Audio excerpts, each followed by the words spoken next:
ওয়ালাইকুম আসসালাম ইয়া হাবিবাল্লাহ, ওয়ালাইকুম আসসালাম ইয়া রাহমাতাল লিল আলামিন। জোরে জোরে বলেন মারহাবা। আল্লাহর নবী বলেন, আনসারী রে,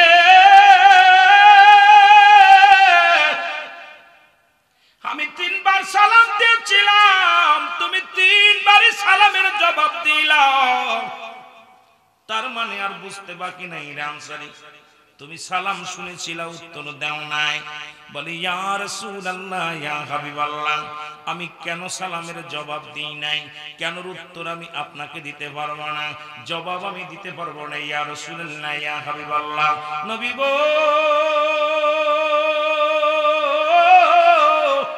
যদি দয়া করে একটু আমার বাড়ি যাইতেন, তাহলে আমি কেন সালামের জবাব দিইনি বলতে পারতাম। নবীজি বলেন, চলো আনসারী চলো। নবীজি আনসারীর সঙ্গে চললেন, বাড়িতে চলে গেলেন। বাড়ি যা যখন দরজা খুলে দিলেন, দরজা খোলার সঙ্গে সঙ্গে দেখতে পাইলেন ঘরের মধ্যে বিশাল একটা গর্ত খোঁড়া। নবী বললেন, আনসারী রে, তোমার ঘরের মধ্যে এত বড় গর্ত খোঁড়া কেন? বলি ইয়া রাসূলুল্লাহ, ইয়া হাবিবাল্লাহ, আপনি যখন আমাকে সালাম দিয়েছিলেন, আমি আনসারী ওই গর্তের মধ্যে উলঙ্গ অবস্থায় বসেছিলাম। পণ্যের মধ্যে কোনো কাপড় ছিল না, গায়ের মধ্যে কোনো কাপড় ছিল না। ইয়া রাসূলুল্লাহ, ইয়া হাবিবাল্লাহ, আমি উলঙ্গ অবস্থায় থাকার কারণে আপনার সালামের জবাব দিতে পারি নাই। আমার নবী বলে, আনসারী তুমি কি শোনাইতে চাও বলো। আনসারী বলে, ইয়া রাসূলুল্লাহ, ইয়া হাবিবাল্লাহ, মায়ার নবী,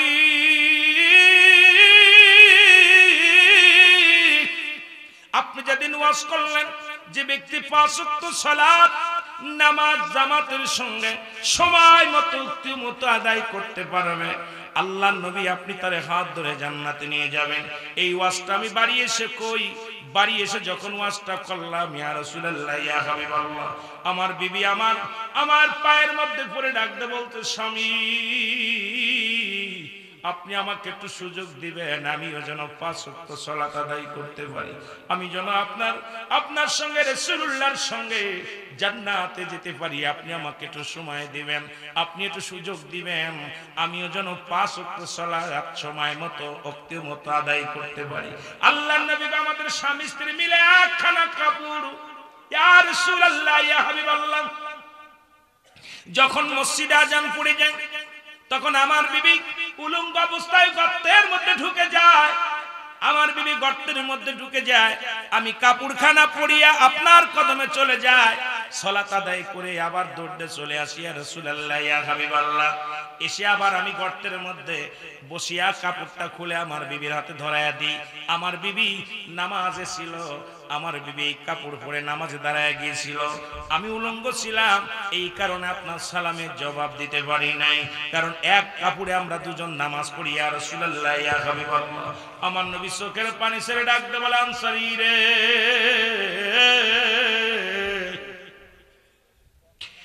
আনসারী রে, তুমি এক কাপড়ে দুজন নামাজ আদায় করেছো, আমি নবী কথা দিলাম, আমি নবী ওয়াদা করলাম, কিয়ামত কিয়ামতের ময়দানে আমি নবী তোমাদের দুজনকে হাত ধরে জান্নাতে নিয়ে যাব।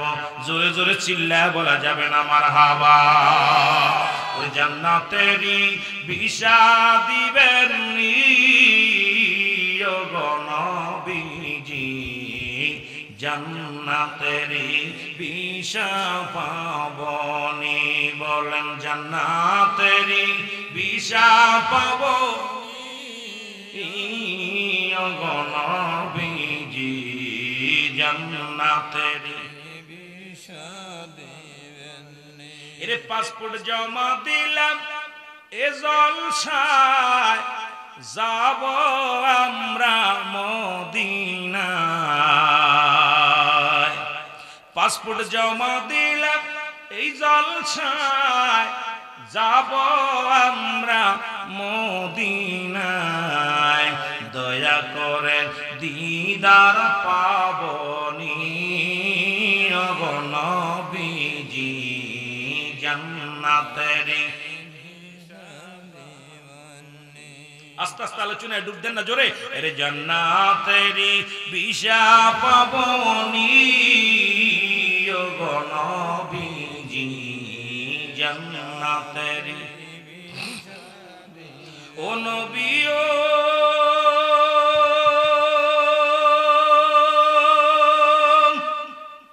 গরিব আমি গুনাহগার কাঁদি তাই তো বারংবার দেখা কি একবার পাবনি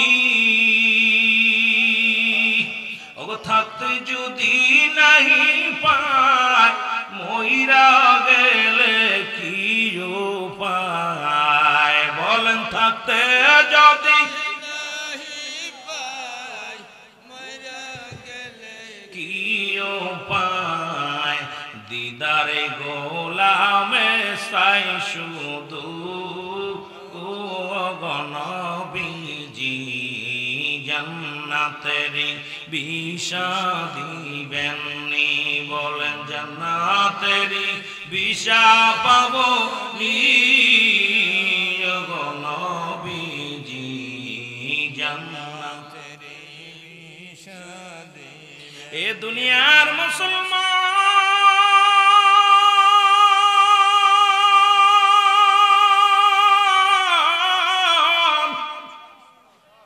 আমি যে কথা বলতেছিলাম আজকে বাংলার জমিনে এই বালাকোটের জমিনে এমন কোন গরিব নাই রে যার এক টুকরা কাপড় আছে যে ফকির তার 5 থেকে 6 টুকরা কাপড় এখন নামাজ কেমনে বাদ দিবা বুঝি আসে না এত নামাজের ওয়াজ করে লাভ কি আগে শুনে নাও নবীর সাহাবীরা যদি এক কাপড়ে নামাজ আদায় করতে পারে স্বামী স্ত্রী এখন আমাদের মধ্যে যে ব্যক্তি সব চাইতে গরিব তার 2-3টা টুকরা কাপড় আছে রে মুসলমান এই জন্য কোন সাবালক কোন সাবালিকার জন্য কোনো মাপ নাই নামাজে নামাজ তুমি দাঁড়ায়া পড়তে পারো না বয়া পড়তে পারো না শুয়া পড়তে পারো না তুমি ইশারায় পড়ো তবু নামাজে কোনো ছাড় নাই মেয়েদের জন্য ছাড় আছে আল্লাহ তাআলা তাদের জন্য 3 দিন 7 দিন পর্যন্ত তাদের ছাড় দিয়েছেন মুসলমান এর চাইতে 2-4 দিন বেশি হতে পারে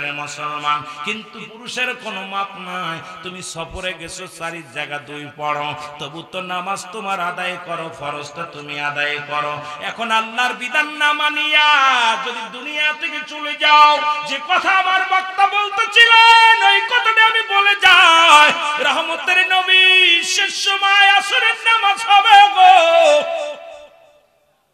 আল্লাহর নবী আম্মা জানা আয়েশা সিদ্দিকার উরুতের পর মাথা দিয়ে শুয়ে আছে এই কথাটা বলতে যায় আমি হঠাৎ করে চলে আসছি রে মুসলমান আল্লাহর নবীজি ডাক দে বলে আয়েশা রে নামাজ হইছে কিনা নামাজের জামাত এদিকে মুসলমান জামাত হইছে কিনা আযান হইছে কিনা নবী একবার নয় দুবার নয় কয়েকবার জিগায় নবী অসুস্থ বারবার নবীজি অসুস্থ হয়ে যায় একবার সুস্থ হয় আবার অসুস্থ হয়ে যায় নবীজি বারবার আয়েশাকে জিগায় আম্মা জান আয়েশাকে আয়েশা রে সালাত জামাতে নামাজ হইছে কিনা নামাজ হইছে কিনা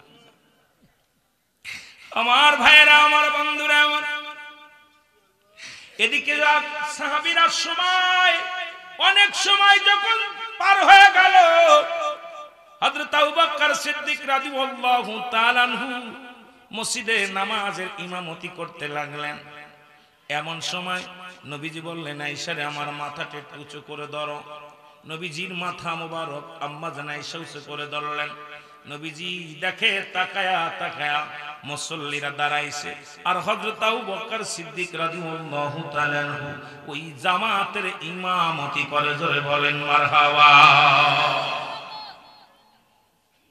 আল্লাহর নবীর চোখ দিয়া দরদর করে পানি ছেড়ে দিছে রে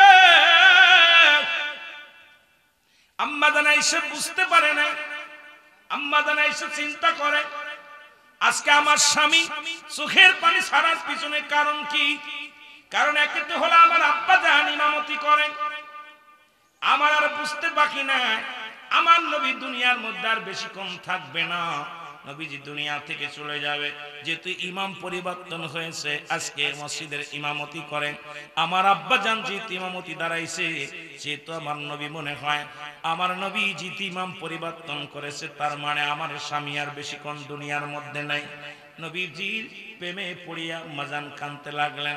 দ্বিতীয় নবীর চোখের পানি দেখিয়া চিন্তা করলেন, মনে হয় আমার আব্বা জান ইমামতি করছে, মনে হয় এর জন্য আমার স্বামী কাঁদছে। আমার নবীকে জিজ্ঞাসা, আম্মা জান আয়েশা সিদ্দিকা জিজ্ঞাসা, ইয়া রাসূলুল্লাহ, ইয়া হাবিবাল্লাহ, আপনার কেন চোখে পানি? বলে, আয়েশা রে, এটা আপনি কিসের জন্য কাঁদেন? বলে, আয়েশা রে শোনো, আজকে আমার দুঃখের কান্না না, আমার আনন্দের কান্না। যে নামাজের জন্য আমি কত আক্রমণ, আমার গায়ের উপরে কত পাথরের আঘাত সহ্য করলাম, কত মার, এমন ওর মা দিন গেছে রক্তে আমার জুতা জোড়া পর্যন্ত লাল হয়ে গেছে। তুমি আমার গায়ের মধ্যে যতগুলো দাগ দেখেছিলে আয়েশা, একদিন জিজ্ঞাসিলে আয়েশা, আয়েশা রে, তুমি একদিন জিজ্ঞাসিলে স্বামী রে, আপনার গায়ের মধ্যে এত দাগ কিসের? আপনার ছোটবেলা কি বসন্ত রোগ হয়েছিল? তখন আমি বলেছিলাম, আয়েশা রে, তুমি কি জানো না, তোমার নবী রাহমাতুল লিল আলামিনের গায়ের মধ্যে কোনো মশা মাছি লাগে না। ওই পাথরের আঘাতগুলো আমি ইসলামের দাওয়াত দেওয়ার জন্য, কালেমার দাওয়াত দেওয়ার জন্য, নামাজের দাওয়াত দেওয়ার জন্য, ওই কাফের কিন্তু আকৃত হইয়া কাফেরদের আঘাতের চিহ্ন রে আয়েশা, তুমি দেখো নাই, এই চিহ্নগুলো আমার গায়ের মধ্যে ছিল, পাথরের আঘাতগুলো ছিল শুধু সত্য কালেমার দাওয়াত দেওয়ার জন্য, নামাজের জন্য, ইসলামের জন্য রে ফাতকা আয়েশা। সুতরাং আমি আজকে আনন্দের কান্না কান্দি, আমি নিজ চোখে দেখে গেলাম, আমি যাবার আগে আমি নিজ চোখে দেখে গেলাম আমার সাহাবীরা, আমার উম্মতিরা জামাতের সঙ্গে সালাত আদায় করে। জোরে জোরে চিল্লায় বলো মারহাবা। নবীজি ইন্তেকালের আগেও দেখে গেছে সাহাবীরা জামাতে সালাত আদায় করে। আর আজকে আমাদের মুসল্লিদের অবস্থা, রমজান মাস আসলে 15 দিন মোটামুটি 10-12 দিন মুসল্লি একটু বাড়ে, 10 দিন মোটামুটি বাড়ে, এরপরে কমে যায়, আবার শেষের 5 দিন মোটামুটি একটু দেখা যায়। জোরে কোন ঠিক কিনা? আহারে নামাজ সালাত, আজকে তাহলে নামাজ অস্বীকার করার মতো কোনো ক্ষমতা কারুর নাই। নামাজ পড়তে হবে, জোরে বলেন ঠিক কিনা? সমস্ত খারাপ কাজ থেকে বাঁচায় নামাজ। এই নামাজের যত্নবান হতে হবে। যে কথাটা আমার ভাই বলতেছিল যে শেষ জীবনে নবী ইন্তেকালের আগের সোমবারের কথা বলতেছিল, যে ওয়াজটা আমি আমার কানে শুনেছিলাম, ঠিক একই ভাবে নবীজি জামাতের জন্য এত গুরুত্ব দিয়ে গেছে, এত কষ্ট করে গেছে নামাজ সালাতের জন্য। আমরা কি সেই নামাজ আদায় করতে চাই কি চাই না? জোরে বলেন, চাই কি চাই না? নারায়ে তাকবীর, আল্লাহু আকবার, নারায়ে রিসালাত, নারায়ে রিসালাত, নারায়ে গাউসিয়া। মুহাব্বতের সঙ্গে দুরূদ শরীফ পড়েন, আল্লাহুম্মা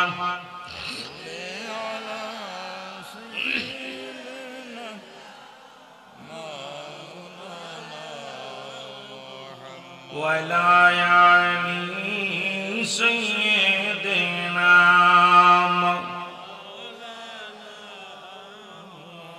এ মুসলমান, আমি কয়েকটা কথা বলে যাই।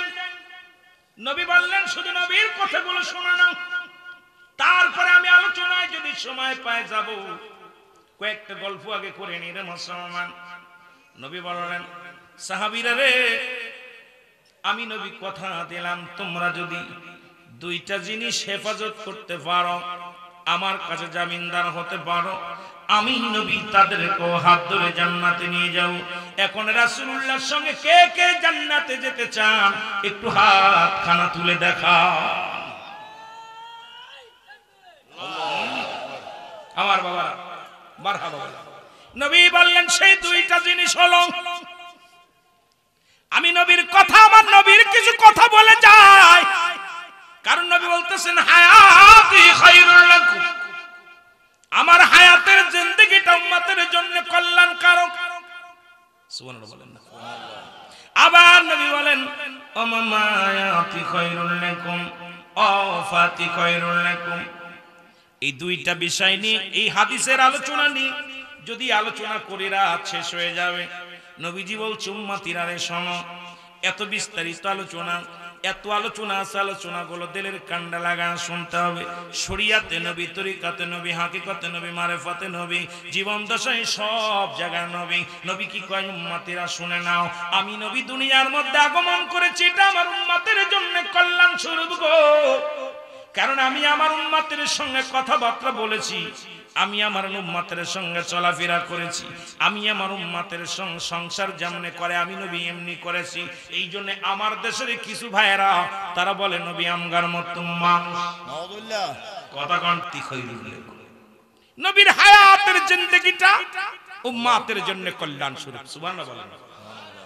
কারণ নবীজি সংসার কেমনে করবে নবী শিখাইছে, বিয়ে শাদী কেমনে করবে নবী শিখাইছে, শরিয়াত কেমনে নবী শিখাইছে, মারেফাত কেমনে নবী শিখাইছে, আগুন পানি মাটি বাতাস ইসলাম ঈমান ইহসান কালেমা নামাজ রোজা হজ যাকাত শরিয়াত তরিকত হাকিকত মারেফাত সব জায়গায় নবীজি বলতেছেন আমি নবী দুনিয়ার মধ্যে আগমন করেছি, এটা আমার উম্মতের জন্য কল্যাণকারক। এই জন্য কল্যাণকারক যে আমি নবী কথাবার্তা বলেছি, চলাফেরা করেছি, কি লাগবে সব দিকে শরিয়াতের দিক তরিকাতের দিক সব দিকে আমি নবী। জোরে বলেন না মারহাবা, আর একটু জোরে বলেন না মারহাবা।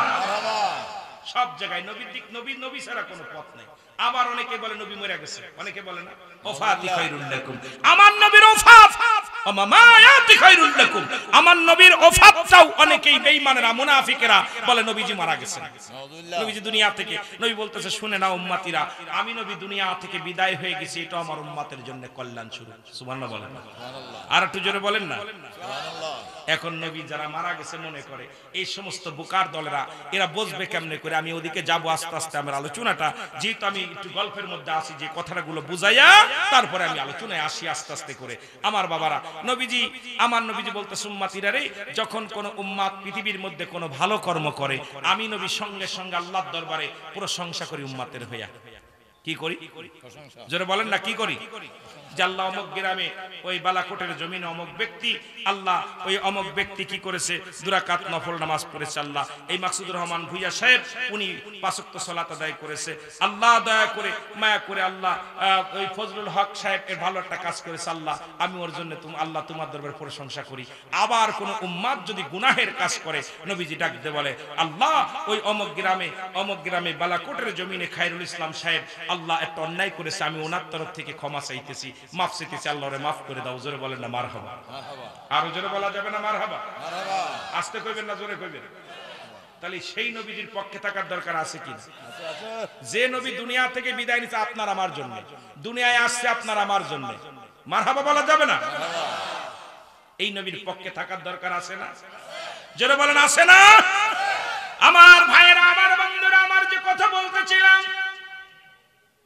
নবীজি বলেন সেই 2টা জিনিস হলো, একটা হলো 2 গালের মধ্যবস্তু, সুবহানাল্লাহ বলেন, আর একটু জোরে বলেন, সেটা হলো জিহ্বা। এই মুখ দ্বারা আপনি কি বিড়ি খাতে পারবেন না, সিগারেট খাতে পারবেন না, গাঁজা খাতে পারবেন না, মদ খাতে পারবেন না, ইয়াবা খাইতে পারবেন না, ফেন্সিডিল খাইতে পারবেন না, মুখ দিয়ে কাউকে গালি দিতে পারবেন না, কাউকে কষ্ট দিতে পারবেন না। যে ব্যক্তি মুখটাকে কন্ট্রোল করতে পারবে আমার নবী তারে হাত ধরে জান্নাতে নিয়ে যাবে। জোরে বলেন মারহাবা, আর একটু জোরে বলেন। আর একটা জিনিস হলো 2 পায়ের মধ্যবস্তু। আমি আগে গল্পগুলো আগে বলছি, কিছু কয়ে যায় যেটা আপনাদের কাজে লাগবে। 2 পায়ের মধ্যবস্তু যেটা হলো স্ত্রীলিঙ্গ পুরুষ লিঙ্গ। ও মুসলমান শুনে নাও, এই 2টা জিনিস যে ব্যক্তি কন্ট্রোল করতে পারবে, অপচয় করবে না একমাত্র স্বামী স্ত্রী ব্যতীত। আমার মারা অনেক আছেন, অনেক মায়ের স্বামী বিদেশের মাটিতে আছে, তারা পরক্রিয়ায় পড়ে গেছে। বাবা দুনিয়ার মধ্যে অন্য স্বামী অন্য পুরুষের আসক্ত হয়ে গেছে।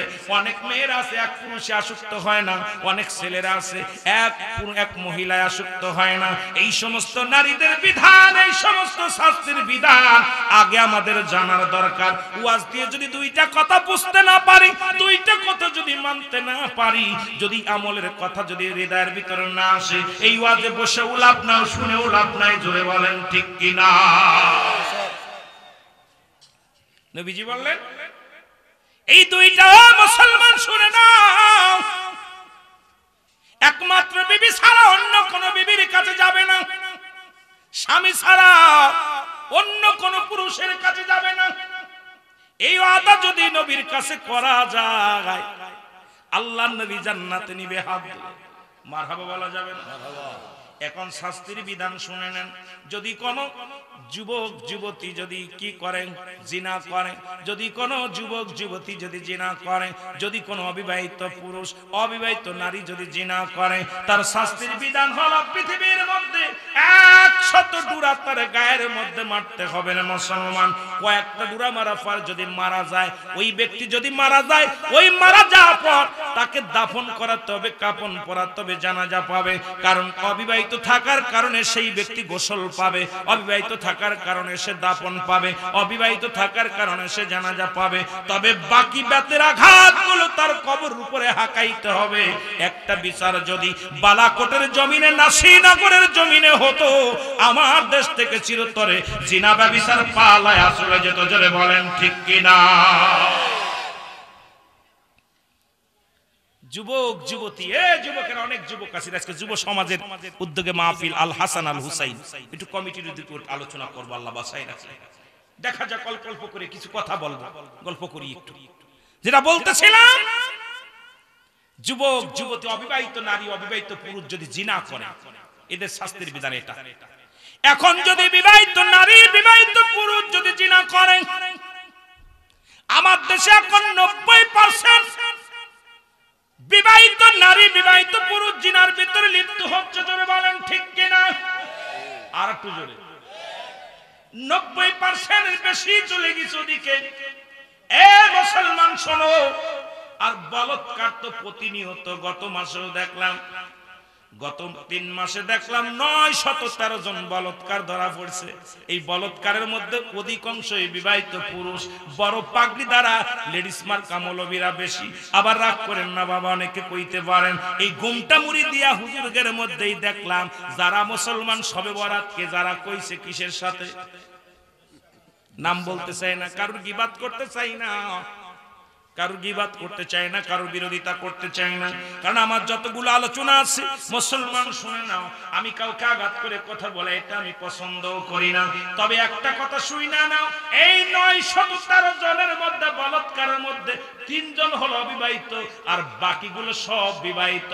তাদের বিচার হইছে, কারোর বিচার হইছে 2 মাস জেল, কারোর হইছে 5 বছর জেল, কারোর হইছে 1 বছর জেল। না না, শুনে নাও, বিবাহিত পুরুষের জন্য বিবাহিত নারীর শাস্তির বিধান শোনো, ভালো করে জেনে নাও। যদি কোন বিবাহিত নারী বিবাহিত পুরুষ জিনা করেন, তার শাস্তির বিধান হলো সর্বপ্রথম তাদের বুক মাটি খুঁজতে হবে, বুক পর্যন্ত মাটি খুঁজিয়া মাটির নিচেই তাকে পুঁততে হবে। এরপরে কঙ্কার মারতে হবে, তাদের গায়ে পাথর ছুঁড়ে মারতে হবে। যতক্ষণ পর্যন্ত মৃত্যুবরণ না করবে ততক্ষণ পর্যন্ত তার মারা বন্ধ হবে না। যে পাবে সে তারে মারবে বাজানরে, মারতে মারতে যখন নিশ্চিত হয়ে যাবেন সে মারা গেছে, তারপরে তারে মাটি করে উঠাইতে হবে। মাটি করে উঠাইয়া এই দুনিয়ার মধ্যে জিনাকারী বিবাহিত নারী, জিনাকারী বিবাহিত পুরুষ, এদের কোনো জানাজা পাবে না, এদের কোনো গোসল পাবে না, এদের কোনো দাফন পাবে না, পৃথিবীর কোনো গোরস্থানে তাদের শোয়ানো যাবে না। সঙ্গে সঙ্গে তাদেরকে দিবালয়ে রাস্তার মধ্যে কুকুর শিয়াল দেখায়া দিতে হবে। কারণ জিনাকারী পুরুষের, জিনাকারী নারী, জিনাকারী পুরুষ নারী, বিবাহিত নারী পুরুষ পৃথিবীর মধ্যে যদি জিনা করে তাদেরকে কুকুর শিয়াল দেখায়া দিতে হবে। তাদের কোনো জানাজা যাবে না, জানাজা পড়া যাবে না, তাদের কোনো গোসল করানো যাবে না, তাদের কোনো কাফন করানো যাবে না, দাফন করানো যাবে না।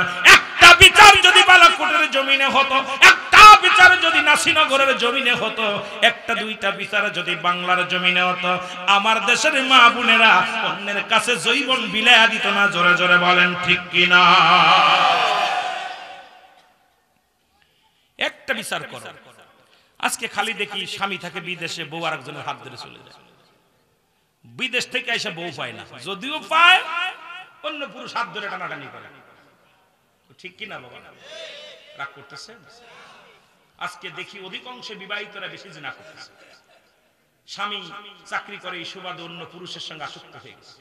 ওই বয়ফ্রেন্ড, গার্লফ্রেন্ড, কথা বলছে ক্লোজ ফ্রেন্ড। আর যাদের চেহারা দেখা শরীয়তের বাদের জন্য নবুয়াতের প্রথম খণ্ডে বয়ান করেন, শরীয়তের দৃষ্টি থেকে হারামকে হালাল বললে সে কাফের, কাফের, কাফের। সুতরাং চাচাতো ভাই, মামাতো ভাই, খালাতো ভাই, ফুফাতো ভাই, এদের চেহারা দেখা হারাম, হারাম, হারাম। এই চাচাতো বোন, খালাতো বোন, মামাতো বোনের চেহারা দেখা হারাম, হারাম, হারাম। এক কথায় যাদের দেখা দেওয়া জায়েজ তাদের বিয়ে করা হারাম, যাদের দেখা দেওয়া হারাম তাদের বিয়ে করা জায়েজ। আল্লাহু আকবার বলেন না। কষ্ট পাচ্ছেন? প্রতিটা ফ্যামিলির মধ্যে স্বাস্থ্য ভাই স্বাস্থ্য বোন হাত ধরে কলেজে চলে গেছে, দেখা যায় উড়ায় যে পাট খেতে চলে গেছে, জীবন শেষ। এই সমাজকে বাঁচাতে হলে, জাতিকে বাঁচাতে হলে পর্দার বিধান, ইসলামের বিধান মানতে হবে। জোরে বলেন ঠিক কিনা? আর একটু জোরে বলেন ঠিক কিনা? হয়তো আমার কথা একটু কড়া হয়ে যাচ্ছে, তবুও বলতে হবে, মরতে হবে, কারণ অবস্থা, দেশের অবস্থা শোচনীয়। এত ওয়াজ হচ্ছে, পরিবর্তন হয় নাই। মসজিদ চাকচিক্কা হয়েছে, মসজিদগুলো পাকা, মানুষের ঈমান ফাঁকা। মসজিদগুলো বড় ভালো হচ্ছে, মুসল্লিও বাড়ছে মাশাআল্লাহ, কিন্তু ঈমানের পরিবর্তন হয় নাই, ঈমান পরিবর্তন হয় নাই। নামাজ পড়ে সেই দুর্নীতি, নামাজ কপাল ছুলে ফেলছে তারপরও দুর্নীতি, নামাজ হাতের মধ্যে তসবিহ থেকে মিথ্যার মধ্যে জড়িত, গিবাতের মধ্যে জড়িত, তার মানে আমাদের ঈমানের মধ্যে হট্টগোল। জোরে বলেন ঠিক কিনা? আরো জোরে বলেন ঠিক কিনা? এই দুইটা জিনিস হেফাজত করতে চান কে কে? একটু হাত তুলুন। আল্লাহ তুমি কবুল করো। জোরে বলেন আমিন। আরো জোরে বলেন আমিন। এই আল্লাহরে হাত দেখাইলেন, চারিদিকে ফেরেশতা আছে। যদি এর পরে আবার জিনা ব্যভিচার করিস, ওই যুবক যুবতীর আম্মা জান আয়েশা সিদ্দিকা ওনাকে বলতেছিল, রাসূল পাক সাল্লাল্লাহু আলাইহি সাল্লাম বলতেছিল জাহান্নামের ওয়াজ করতে যায়, 7টা জাহান্নাম আল্লাহ বলেন উইদ্দাত লিল কাফিরিন, ওই কাফের বেঈমান মুনাফিকদের জন্য 7টা জাহান্নাম প্রস্তুতি আছে। রাসূল শাহ জাহান্নামের বিবরণ দিতে যায় কাঁদতেছিল আর বলতেছিল যে আমি দেখলাম এক শ্রেণী যুবক, এক শ্রেণী যুবতীর, এক শ্রেণী যুবকের লজ্জাস্থান দিয়ে, এক শ্রেণী যুবকের লজ্জাস্থান দিয়ে আগুনের ফুলকি বাইর হচ্ছে, আর এক শ্রেণী যুবতীর লজ্জাস্থান দিয়ে আগুনের ফুলকি ঢুকানো হচ্ছে। হে মুসলমান, সেদিন তো এইরকম 2-4 জন মানুষ থাকবে না। যে সমস্ত মেয়েরা ওই রকম পুরুষের প্রতি আসক্ত হয়, পাতলা কাপড় পরিধান করে, বুরকাবিহীন জর্জেট কাপড় পরে পুরুষের জন্য রাস্তাঘাটে উকি ঝুঁকি মারে, এই সমস্ত মেয়েদের অবস্থা এরকম হবে। আর যে সমস্ত ছেলেরা ওই রকম ঘোরাঘুরি করে, মেয়েদের প্রতি আসক্ত বেশি, ওই সমস্ত ছেলেদের একই অবস্থা হবে। আল্লাহু আকবার। রে আল্লাহুম্মা সাল্লি আলা সাইয়্যিদিনা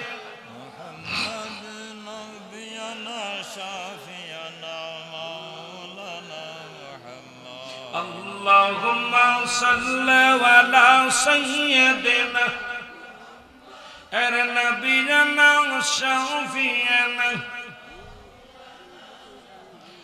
আদম যখন মাটি মানে মোর নবীজি খোদা রাসূল, তার উপরে পড়েন দুরুদ, তার উপরে পড়েন দুরুদ। আল্লাহ ফেরেশতা কুল আল্লাহুম্মা সাল্লি আলা সাইয়্যিদিনা মুহাম্মদ আর নবিয়িনা শাফিয়ানা মাওলানা মুহাম্মদ। যে দেশে 90% মুসলমান, যে দেশে ও মুসলমান এত আল্লাহর ওলিগণ আগমন করলেন, সেই দেশের মধ্যে এত জিনা ব্যভিচার, এত জুলুম কোনোভাবেই মেনে নেওয়া যায় না। জোরে বলেন ঠিক কিনা? স্টার্ট ফেসবুক স্টার্ট দিলে দেখে যে অমুক জায়গা, অমুক জায়গা, তমুক জায়গা, তমুক জায়গা খালি খালি ধর্ষণ মামলা, খালি রেপ, খালি কি অবস্থা। এই জন্য কথাটা আমি বলে তারপরে আলোচনায় যাই, একটু যুবকদের জন্য কথাগুলো বলে যায়। যুবক ভাইরা আমার, বন্ধুরা আমার, নবীজি ডাকতে বলেন যুবকরা তুমি এমন কি অপরাধ করেছো, এমন কি অন্যায় করেছো? যুবক বলে ইয়া রাসূলুল্লাহ, ইয়া হাবিবাল্লাহ, আমি এত বড় পাপী, আমি এত বড় গুনাহগার, আমার গুনাহ কি আল্লাহ মাফ করবে? নবীজি বললেন যুবক রে তুমি এত কি অপরাধ করেছো একবার বলো। বলে নবী গো আপনি কি জানেন না মক্কা মদিনায়, মক্কা মদিনার কবর গোরস্থানে কাফনের কাপড় চুরি হতো। কথাটা একটু বুঝানোর জন্য ভালো করে বলে যাই, আর বাংলাদেশের ইতিহাসটা বুঝানোর জন্য আমি আপনাদেরকে কথাটা বলে যাই। বলি ইয়া রাসূলুল্লাহ, ইয়া হাবিবাল্লাহ, মক্কা মদিনায় গোরস্থানের মধ্যে যত পাপ হতো নবী গো, কাফনের কাপড় চুরি হতো, আপনি শুনেছেননি? নবী বলে হ্যাঁ। বলে নবী গো ওই কাফনের কাপড়গুলো আমি যুবক চুরি করতাম, মানুষ যখন মারা যেত, গতকালকের নিউজ দেখলাম, মুসলমান শুনে নাও, মরা মানুষগুলো কবর থেকে উঠে রান্না করে খাওয়াইতেছে। শুধু তাই নয়, কোথায় আমাদের গাইবান্ধার জমিনে নরখাদক পাওয়া গেছে। গোরস্থান থেকে গোরস্থানে মাটি দিয়ে রাত্রে বেলা দেখতে গেছে কবর শিয়ালে খসে কিনা, যা দেখে দুইটা নরখাদক কবর থেকে লাশ উত্তোলন করে মরা মানুষের গোশত ছিঁড়ে ছিঁড়ে মানুষ হয়ে খাচ্ছে। তার মানে আর বুঝতে বাকি নাই কিয়ামতের আলামত গুলো আমাদের মাঝে হাজির হয়ে গেছে। জোরে বলেন ঠিক কিনা? আমার ভাইরা, আমার বন্ধুরা, আল্লাহর নবী বললেন, যুবকরে তুমি কার কোনো কাজ পাও নাই? একটা মানুষ মরণের পর 3 টুকরা কাপড়ের কাপড় লইয়া যায়, সেই শেষ সম্বলটা তুমি চুরি করে নাও রে যুবক, আর দুনিয়ায় কোনো কাজ পাও না। যুবক বলে, ইয়া রাসূলুল্লাহ, ইয়া হাবিবাল্লাহ, আমি ভুল করেছি, আমার আল্লাহ কি আমারে মাফ করে দিবে? আল্লাহর নবী বলে, যুবক তুমি তওবা করো, তওবা করলে আমার আল্লাহ মাফ করে দিবে। যুবক বলে, নবী গো, নবী, আমি শুধু কাপড়ের কাপড় চুরি করি নাই, আমি শুধু কাপড়ের কাপড় চুরি করি নাই।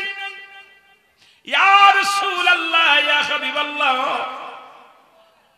এই অনেকদিন যাবত মক্কা মদিনায় কোনো মানুষ মরে না, আমিও কাপড়ের কাপড় চুরি করতে পারি না। খবর পাইলাম একটা রূপসী মহিলা মারা গেছে, আমি তার জানাজায় শরীক হলাম, কাফন দাফন হলো, রাতের অপেক্ষায় বসে রইলাম। রাত্র যখন নির্জন হয়ে গেল, সব মানুষ যখন বাড়ির দিকে চলে গেছে, ইয়া রাসূলুল্লাহ, ইয়া হাবিবাল্লাহ, আমি আস্তে আস্তে করে গোরস্থানে গেলাম, গোরস্থানের মাটিগুলো সরাইলাম, কবরের মাটিগুলো সরাইলাম।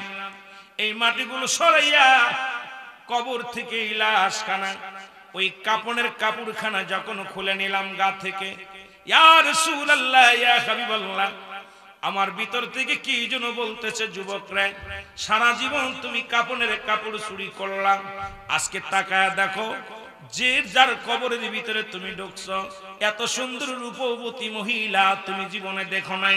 তুমি অন্যায় করো, কেউ তোমারে বাধা দিবে না।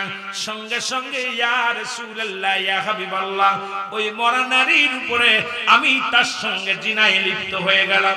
ইয়া রাসূলুল্লাহ, ইয়া হাবিবাল্লাহ, যখন আমি তার সঙ্গে জিনা করে যখন তার থেকে কাপড় নিয়ে খুলে নিয়ে যখন কবর থেকে উঠতেছিলাম, একটা আওয়াজ আসলো, ইয়া রাসূলুল্লাহ, ইয়া হাবিবাল্লাহ, ডাকতে বলে, যুবক রে, তুমি আমার সঙ্গে অন্যায় করলাম, আমি তোমারে বাধা দিতে পারলাম না। যুবক, তোমার একদিন মারা লাগবে, আমি আল্লাহর আদালতে মামলা দিলাম, আমার আল্লাহ যেন কোনোদিন তোমারে ক্ষমা করে না। ইয়া রাসূলুল্লাহ, ইয়া হাবিবাল্লাহ, এরপরে আমি বাড়িতে গেলাম, বাড়ি যে ঘুমাইতে পারি না, বারবার ওই আওয়াজটা আমার কানে আসে, বারবার আমার কানে আসে, যুবক রে, তুমি আমার সঙ্গে যে অন্যায় করলা, আমি অসহায়, তোমাকে আমি বাধা দিতে পারলাম না, কিন্তু তুমি আমার সঙ্গে যে অন্যায় করলে তোমার একদিন মরা লাগবে, আমি আল্লাহর আদালতে মামলা দিলাম, আমার আল্লাহ তোমারে কোনোদিন ক্ষমা করবে না। জোরে জোরে চিল্লায়া বলা যাবে না আল্লাহু আকবার। ইয়া রাসূলুল্লাহ, এরপর আমি খাইতে পারি না, ঘুমাইতে পারি না, ইয়া রাসূলুল্লাহ, আমি আপনার কাছে ক্ষমা চাই, নই বলে দূর হয়ে যাও আমার সামনে থেকে। এটা শুনেছি মক্কা মদিনার জিনা। আর বাংলাদেশে আমার যুবক ভাইরা যারা আছেন, ঢাকা মেডিকেল কলেজ হাসপাতালে জিনা হয়েছে, মারা গেছে গলায় দড়ি নিয়া, আপনার আলামত আছে রেপ, মারা গেছে গলায় দড়ি বিষ খায়া, আলামত আছে জিনা, মারা গেছে অ্যাক্সিডেন্ট করে, আলামত হলো জিনা। এই চট্টগ্রামের মেডিকেল কলেজ হাসপাতাল, ঢাকা মেডিকেল কলেজ হাসপাতাল, দুইটা ডোমেদের যখন রিমান্ডে নেওয়া হলো, তখন তারা স্বীকার গেল, হ্যাঁ, আমরা এই একজন নয়, দুজন নয়, এরকম শত শত নারী, যখন কোনো মেয়েদের অল্প বয়সী কোনো নারী যখন আমরা লাশ কাটতে আসি, তখন আগে তার সঙ্গে অন্যায় কাজ করে নি। তা বাংলাদেশ যেখানে 90% মুসলিম কান্ট্রি, সেখানে যে বাংলাদেশে 90% মুসলমান, সেই দেশে লাশ কাটা ঘরে মরা মানুষের সঙ্গে জিনা হয়। সে দেশে কিসের ওয়াজ, কিসের নসিহত, কিসের এত ইমানি বল? এ মুসলমান, আমি কি মিথ্যা বলছি না সত্য বলছি? কথা বলেন না কেন? ঢাকা মেডিকেল কলেজ হাসপাতাল চট্টগ্রাম মেডিকেল কলেজ হাসপাতাল, যে ওইটা যদি শ্রীলঙ্কায় হয়তো মেনে নিতাম, আমেরিকা হলে মেনে নিতাম, লন্ডন হলে মেনে নিতাম, ভারতে হলেও মেনে নিতাম, কিন্তু আমার মুসলমানের রাষ্ট্রে, আজকে মুসলমানের রাষ্ট্রে যেখানে মর্গের মধ্যেও জিনা হয়, মরা মানুষের সঙ্গে জিনা হয়, সে দেশে কিসের ইসলাম, কিসের ওয়াজ, কিসের নসিহত আমার বুঝি আসে না। দাদু ভাইরা, আমরা শুনেছিলাম, ছোট্টবেলা পড়েছি মক্কা মদিনায় ওই যুবকের কাহিনী, আর আজকে আমরা দেখতেছি, শুনতেছি বাংলাদেশের কাহিনী। এই দেশে বাংলাদেশের মানুষকে আল্লাহ চিরতরে বিদায় করে দিত। আল্লাহ দয়া করছে, যে আমাদের উপরে যে দয়া করছে, অসংখ্য আল্লাহর ওলি থাকার কারণে, অসংখ্য আমাদের দেশে পীর সাহেব কেবলা থাকার কারণে, অসংখ্য আল্লাহর মাহবুব বান্দা থাকার কারণে হয়তো আল্লাহ আমাদের দয়া করছে, নয়তো আমাদেরকে আল্লাহ শেষ করেছে। জোরে বলেন ঠিক কিনা? আর একটু জোরে বলেন ঠিক কিনা? আমার ভাইয়েরা, আমার বন্ধুরা, নবীজি বললেন, দূর হয়ে যাও যুবক। যুবক চলে গেলেন কাঁদতে কাঁদতে। একদিন নয়, দুদিন নয়, 40টা দিন নজর নয়নে কান্দে, চোখের পানি পড়ে পড়ে চোখের দিয়া গা হয়ে যায়। যুবক কাঁদতে কাঁদতে অবশেষে মাপ পাইলেন, রাসূলুল্লাহর কদমের মধ্যে আসলেন। নবীজিকে বললেন, ইয়া রাসূলুল্লাহ, ইয়া হাবিবাল্লাহ, আপনার কদম থেকে যদি বিতাড়িত করে দেন, কোথায় কোথাও আমি জায়গা পাবো না। ইয়া রাসূলুল্লাহ, ইয়া হাবিবাল্লাহ, আপনি আমাকে মাফ করে দেন। এই 40টা দিন কোনো খানা খায় নাই, শুধু মাটির মধ্যে পুড়িয়া চোখের পানি সে ওয়াজের নামে কেঁদেছে। আমার আল্লাহ তারে মাফ করে দিছে রাসূলের খাতিরে মুসলমান। এই জন্য আমি আপনাদেরকে বলি, এখন হাতের মধ্যে জিনা, চোখের মধ্যে জিনা, বাড়ির মধ্যে জিনা, দেশের মধ্যে জিনা, জিনা ব্যভিচারে শুধু জিনার জিনা। বাংলার জমিনে যেদিকে তাকাবেন সেদিকেই ঘরের মধ্যে, বাড়ির মধ্যে, বাসার মধ্যে সবখানেই জিনা ব্যভিচারে লিপ্ত হয়ে গেছে। আমার ভাইয়েরা, এখান থেকে ঈমান নিয়ে কবরে যেতে পারবো আমার বিশ্বাস হয় না। আল্লাহ যদি দয়া করে, তাছাড়া আল্লাহর দয়া ছাড়া কোন বান্দার বাঁচার মতো গতি নাই। জোরে জোরে চিল্লায়া বলেন ঠিক কিনা?